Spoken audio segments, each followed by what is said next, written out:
Okay, so for this set, I'm using the clear tips, and I apologize for how the nail glue looks. The top was stuck on it, and you don't even know what I had to do to take it off, so it looks pretty funky. The clear tips that I'm using, I absolutely love them because I don't really have to shape them or like file them in any way. I could just leave them like this if I wanted because they're tapered towards the end. So I think they're the perfect shape. Well, shape how I usually like them. I'm using this cutter. It's like only $3 and it's super easy and fast. I'm happy I got this after all. I'm going pretty short than I normally do this time. I haven't had my nails on for a while and I just thought I would go a little bit shorter. I'm using the same e-file that I've been using forever, and I usually use it on the lowest setting, but this thing is like, I think I bought it originally for $30, but now it's like $20, and it comes with everything. It's just perfect for me since I'm not like doing it on anybody else. I just do it on myself.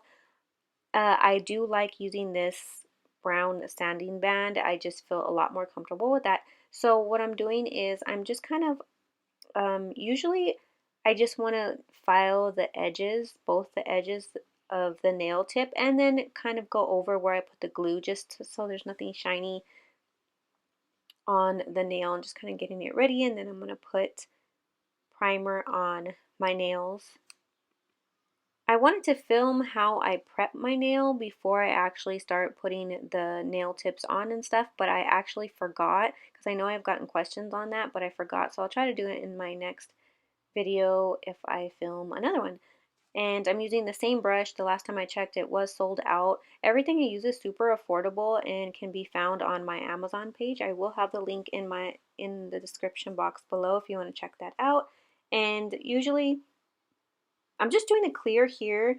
Usually I go in with maybe like 2 to 3 like beads, I guess. I don't know what you call them, but here I kind of didn't add enough in the very beginning. I mean, I'm not a professional, but I didn't add enough in the very beginning, so I just go ahead and go in and add a little bit more to the bottom.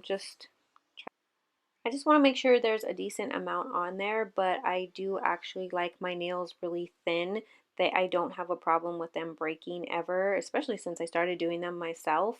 They hardly ever break. I think in the last almost 3 years that I've been doing my nails, I've only had about 3 nails actually break off, which is crazy to me.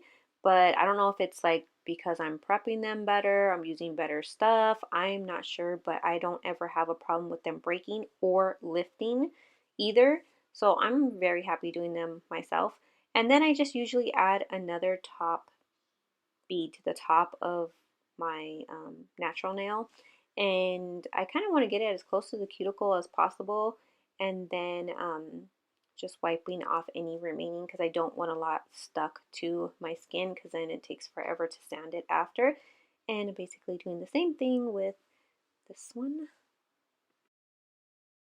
So still overall, I'm really happy doing them myself. I'm not that good at nail art or designs, and I'm not really trying to get like super good, but I'm just overall happy doing them myself, and I've saved a lot of money also.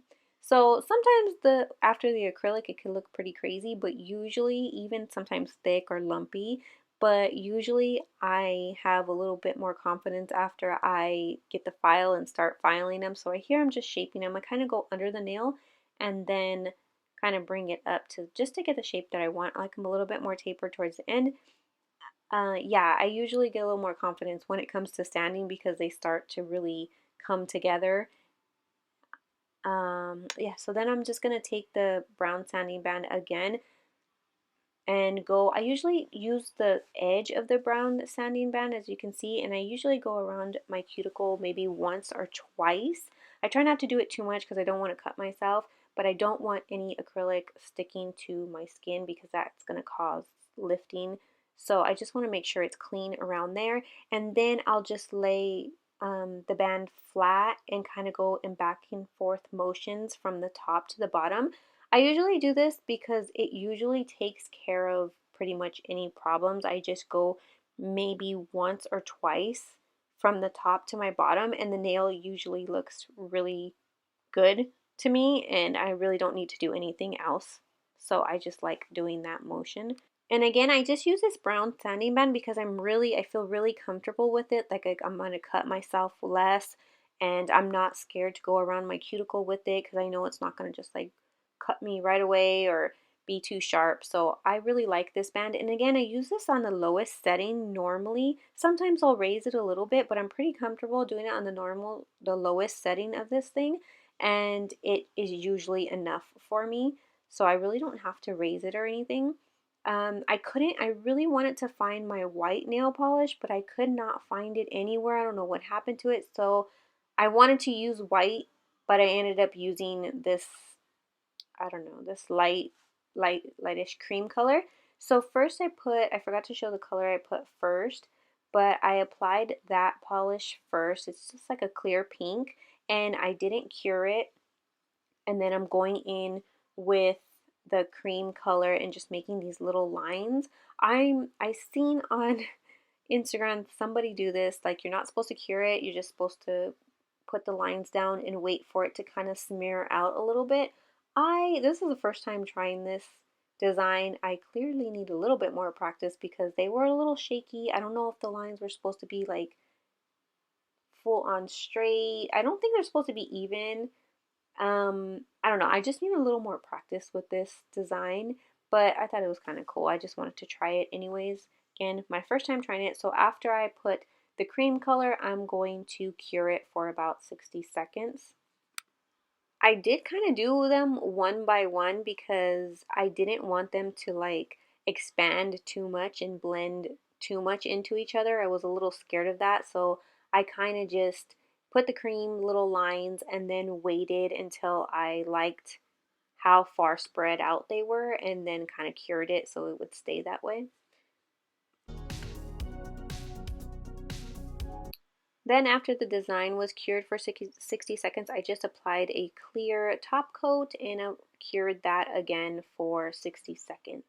And that's it. Again, everything I use is super affordable and can be found in the description box below in my Amazon account, on my Amazon page. I hope you guys enjoyed this video and thanks for watching.